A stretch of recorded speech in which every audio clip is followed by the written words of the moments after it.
Assalamualaikum warahmatullahi wabarakatuh dan salam sejahtera. Yang dihormati Dr. Raimah Yazani binti Tengah selaku pensyarah program bagi anatomi dan fisiologi manusia. Nama saya Muhammad Akmal Hakim bin Masri.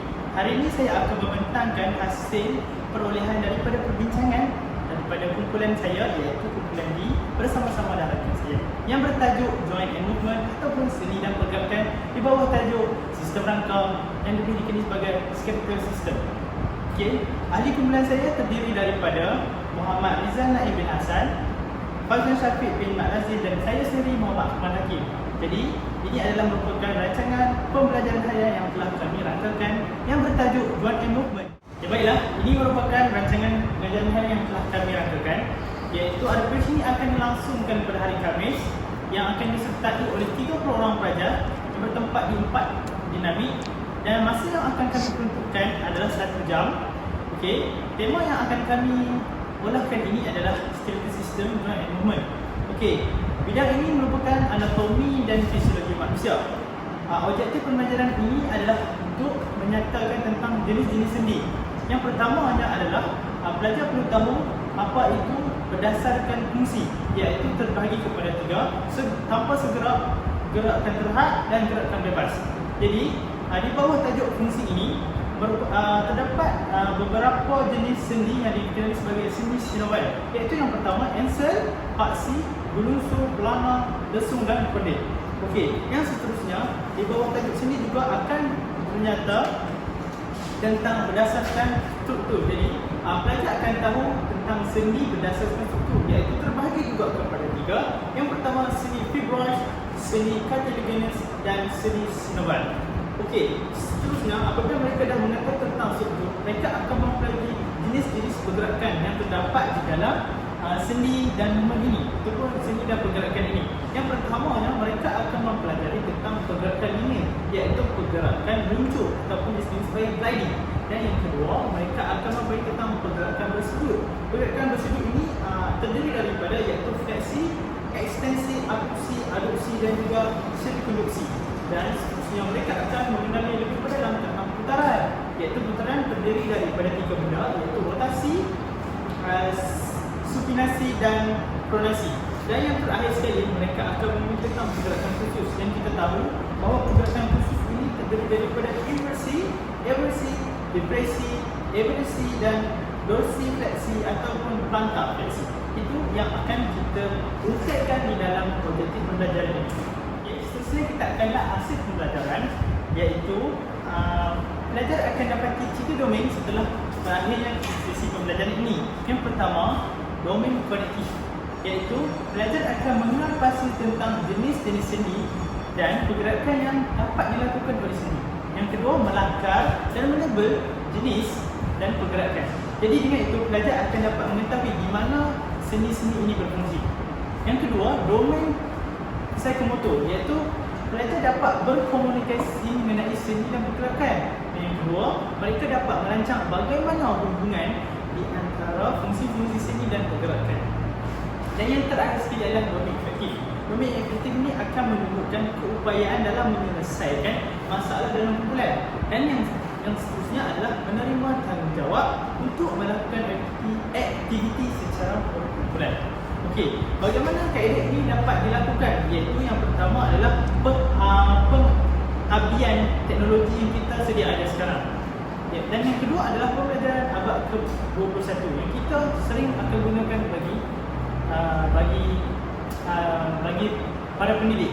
Dan yang seterusnya adalah kami akan gunakan peta pemikiran, iaitu peta writing, tidak asing lagi bagi kami, iaitu terdiri daripada peta buih, peta pokok, peta buih berganda dan sebagainya. Dan seterusnya kemahiran yang kami akan gunakan daripada abad ke-21 ini adalah kerja kumpulan, iaitu kami akan menggunakan ruang dan peralatan yang ada di dalam kelas, dan kami akan menggunakan kemahiran berkomunikasi. Kita tahu kemahiran berkomunikasi ini adalah sangat penting kepada guru dan pelajar kerana ini akan membangkitkan hubungan antara dua hal. Dan elemen yang merentas kurikulum, iaitu kita akan meningkatkan kreativiti dan inovasi, manakala kita akan mementingkan aspek sains dan teknologi. Begitu juga dengan kemahiran asas berfikiran ini, iaitu kita akan menggunakan kemahiran menakul dan menakrifkan pelbagai aspek yang kita akan dapati daripada pembelajaran ini. Dan BM atau bahan alat bantu mengajar yang kami akan menggunakan iaitu yang kita tahu buku teks, anatomi dan fisiologi, pembentangan slide, speaker, kertas A4, kertas majung, pemakai, jawapan, bola, tenis dan juga beberapa peralatan yang kita akan gunakan sebagai sampingan. Dan yang terakhir sekali, langkah keselamatan yang kami ambil adalah untuk memastikan pelajar dapat duduk di dalam kelas dengan keadaan baik dan selamat, kerana kita tahu pelajar selamat adalah keutamaan kita. Baiklah, seterusnya kita akan ke aktiviti pengajaran dan pembelajaran. Yang pertamanya adalah fasa pengenalan, iaitu seinaksi selama 10 minit. Dalam seinaksi ini terdiri daripada dua aktiviti. Yang pertamanya adalah penayangan video mengenai pergerakan seni kepada pelajar, iaitu guru akan menayangkan video berkaitan pergerakan seni ini. Okey, yang kedua adalah guru meminta para pelajar melakukan rupa bentuk pergerakan sendi yang mereka faham berdasarkan video tadi, dengan mereka membentangkan pita minda berdasarkan pergerakan seni itu. Jadi organisasi ini berlaku di antara guru dan pelajar. Alat bantu mengajar yang kami gunakan adalah video dan nota di dalam bentuk WhatsApp, dan kami sertakan link di bawah ini, iaitu link daripada YouTube.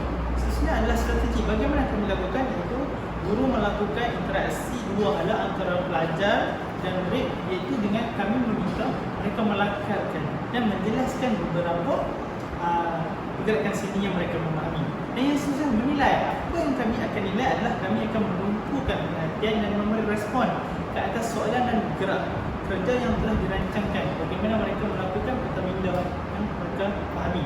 Dan yang terakhir sekali adalah teknik, iaitu bagaimanakah penerangan secara terperinci mengenai video ini. Okey, dengan itu kami akan mengenal pasti bagaimana pelajar telah mendapati atau mereka memahami tentang fasa pengenalan atau seinasi. Okey, yang keduanya ialah fasa perkembangan. Kita tahu fasa ini adalah fasa di mana kita akan melakukan aktiviti bersama pelajar. Iaitu yang pertama, aktiviti yang kami lakukan adalah aktiviti berkumpulan, dinamakan sebagai sketch and draw. Aktiviti ini diperuntukkan selama 25 minit, iaitu dengan pelajar akan melakukan sesi pengajaran dan pembelajaran di mana di bawah tajuk jenis-jenis seni, dengan mereka perlu menyenaraikan tentang berdasarkan fungsi tanpa segerak, gerakan terhad dan juga gerakan bebas, dan juga jenis-jenis seni senapai yang kita nyatakan seperti tadi. Jadi di sini organisasi guru, apakah yang kami akan lakukan ialah kami akan meminta guru meminta para pelajar untuk membentuk 6 kumpulan yang mempunyai 5 orang ahli dan melantik seorang guru bagi setiap kumpulan. Seterusnya, ketua kumpulan diminta untuk mengambil kertas majul dan pemangka untuk melakukan aktiviti ini. Kemudian mereka diberikan tempoh masa selama 8 minit untuk menyiapkan hasil lukisan serta lakaran dan label kepada lukisan mereka. Dan juga mereka akan diberikan satu tajuk kecil berdasarkan kumpulan-kumpulan tertentu, dan mereka perlu membentangkan hasil kerja mereka di depan dan di dalam kelas. Okey, bagaimana dengan organisasi murid? Iaitu murid akan membentuk 5 kumpulan yang terdiri dari 5 orang ahli kumpulan tadi, dan mereka perlu bersiap sedia dengan bahan bacaan dan buku rujukan sains bukan tingkatan 4 dengan mencatatkan di dalam kertas. Setelah itu, murid harus bersedia untuk membandingkan tajuk yang diberikan oleh guru, dan setiap ahli kumpulan harus tampil ke depan untuk membentangkan tajuk kepada mereka. Dengan itu, kita akan melihat bagaimana corak berkomunikasi mereka. Apakah alat bantu mengajar yang kami gunakan? Iaitu buku teks kertas 4, slide daripada komputer, marker, kertas majul dan pen marker. Dan seterusnya, aktiviti yang kedua adalah round the table. Ini bermaksud kita akan bermain di dalam sekumpulan, di mana kita akan menilai pelajar ini dari segi berdasarkan struktur yang mereka pahami, dari segi struktur seni fibros, categories dan seni sineval. Iaitu guru akan meminta kepada pelajar untuk membahagikan kepada 3 kumpulan, dan setiap kumpulan terdiri daripada 10 ahli kumpulan, di mana guru akan mengedarkan kertas majul pen marker kepada pelajar kepada ketua kumpulan bagi meneruskan aktiviti ini. dan guru akan mengarahkan setiap kumpulan untuk membentangkan hasil kumpulan mereka sebagai perkongsian kepada kumpulan lain, dan setiap kumpulan akan diberi satu tajuk kecil untuk kumpulan tersendiri, iaitu yang terdiri dari 3 kumpulan, iaitu kumpulan pertama seni fibras, kumpulan kedua kativis, dan yang ketiga adalah seni seniman. Dan organisasi murid, bagaimana mereka perlu gerakkan aktiviti ini, iaitu dengan murid akan membentuk 3 kumpulan yang terdiri daripada 10 anggota. Murid-murid akan bersiap sedia dengan bahan yang dibentangkan dan buku rujukan mereka, dan juga akhir sekali mereka perlu tampil ke hadapan dan berikan segala apa yang telah mereka dapati daripada pelajaran itu. Dan daripada bidang ini juga akan menggunakan buku teks dan juga slide daripada slide ini. Dan yang aktiviti yang ketiga adalah musical table. Ini adalah permainan yang akan membuatkan mereka lebih interaktif, di mana mereka perlu mengenal pasti jenis-jenis pergerakan yang kita tahu terdapat beberapa jenis pergerakan, iaitu pergerakan linear, pergerakan sudut, dan juga putaran, pergerakan tufus. Dan bagaimana kami menggerakkan aktiviti ini, iaitu guru kami meminta para pelajar untuk membentuk 6 kumpulan dan mempunyai 5 ahli kumpulan, dan pelajar perlu berada di meja masing-masing. Murid diberi 5 minit untuk mengulangi topik jenis pergerakan sebelum lagu dimainkan. Setelah cukup 5 minit, lagu akan dimainkan oleh guru. Soalan akan diajukan kepada pelajar setelah bola tenis yang diberikan dari meja ke meja secara seiring dengan rentak lagu. Maka apabila lagu diberhentikan, kumpulan itu perlu menjawab soalan yang akan diajukan oleh guru. Dengan itu, guru akan memberi bintang sebagai penilaian kepada kumpulan yang berjaya menjawab soalan itu. Oleh itu, kumpulan yang paling tinggi markahnya akan diberi pelajaran. Dan bagaimana gerakan pelajar untuk organisasi ini adalah murid akan membentuk 6 kumpulan dan 5 hari. Pada 6 kumpulan yang terdiri dari 5 hari, di mana murid akan menyediakan diri dengan mengulang kaji topik jenis pergerakan bersama ahli kumpulan. Murid akan memberikan bola tenis berdarakan dengan lagu dengan yang dimainkan oleh guru.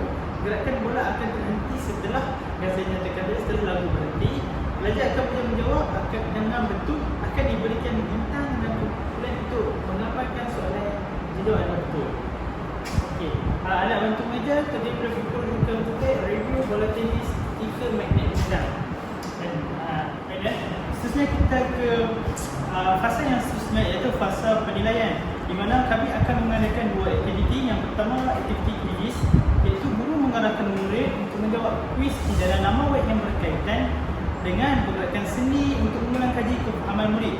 Itu alat bantu mengajar yang telah kami sediakan, iaitu kertas latihan nama web yang kami sediakan ini, di mana kami akan menilai melalui pemerhatian dan juga kerjasama.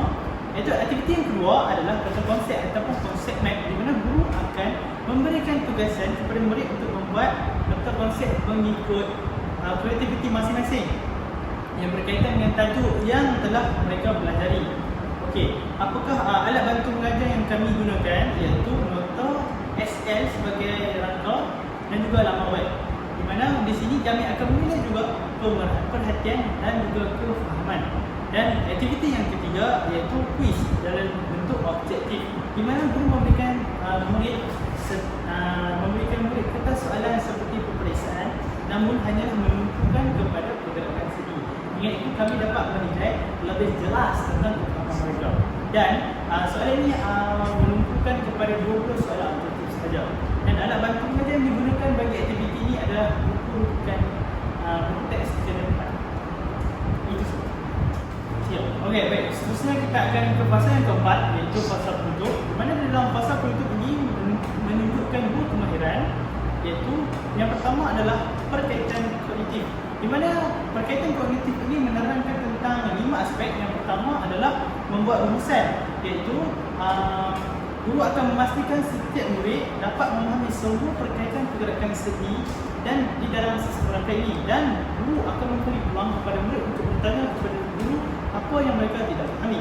Yang kedua adalah mengulangi isi-isi penting, di mana guru akan bertanya kepada para pelajar tentang isi-isi penting untuk memastikan mereka memahami sepanjang tempoh pembelajaran mereka fahami.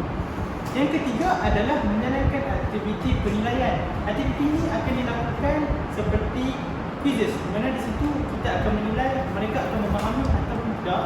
Dan yang keempat, untuk mencadangkan aktiviti susulan, di mana guru akan memberi tugasan berkumpulan di dalam kelas kepada pelajar supaya mereka dapat bekerjasama di antara satu sama lain dalam menyelesaikan masalah. Dan yang ketiga adalah menjalankan aktiviti pengukuran, di mana guru memberikan kerja rumah kepada murid untuk disiapkan bagi memastikan kefahaman mereka semasa berada di rumah, sehingga mereka boleh mencapai tahap yang memuaskan. Itulah 5 aspek. Yang seterusnya adalah perkaitan sosial. Perkaitan sosial adalah yang pertama untuk menimbulkan perasaan pencapaian pelajar, iaitu dengan guru memberikan pujian terhadap penglibatan pelajar dan telah berjaya memberi kerjasama yang baik antara satu sama lain di dalam program mereka. Yang kedua adalah memberi peneguhan positif, iaitu guru tidak marah kepada pelajar yang membuat kesalahan, tapi memberikan peluang kepada mereka dan memberikan kata-kata motivasi untuk mereka tingkatkan lagi kepada semangat untuk belajar. Yang ketiga adalah mewujudkan perasaan ingin tahu. Apabila guru menceritakan sebuah topik, mereka akan lebih ingin tahu sifatnya itu apabila guru sendiri menceritakan dengan cara yang terbaik. Yang keempat adalah memotivasikan perasaan ingin belajar, iaitu guru akan memberikan hadiah sekiranya mereka berjaya mencapai pencapaian yang terbaik. Dan akhir sekali, iaitu mengaitkan pelajar dengan apa yang akan datang, ataupun mengaitkan dengan pelajar yang apa yang akan datang, iaitu guru akan mempersiapkan pelajar sebelum mereka melakukan aktiviti sesuatu akan diberikan perkara tertentu. Okey, seterusnya adalah fasa yang terakhir, di mana fasa refleksi. Pada bahagian ini, guru perlu menyatakan isu ataupun masalah signifikasi yang dikenal pasti ataupun kekuatan ataupun tindakan perbaikan. Okey, dalam fasa ini terdapat 4 perkara, iaitu yang pertama, seberapa ramaikah pelajar daripada 30 orang murid diberi soalan berdasarkan pemahaman. Yang kedua adalah murid telah menyertai aktiviti PDP dengan jayanya. Yang ketiga adalah 30 pelajar daripada 30 pelajar itu dapat mencapai menguasai objektif pembelajaran dengan 10 daripadanya berjaya mencapai target. Dan yang terakhir sekali, daripada 30 pelajar itu, berapa ramaikah yang murid dapat memberi tumpuan dan perhatian semasa kelas berlangsung. Itu saja, sekian. Terima kasih.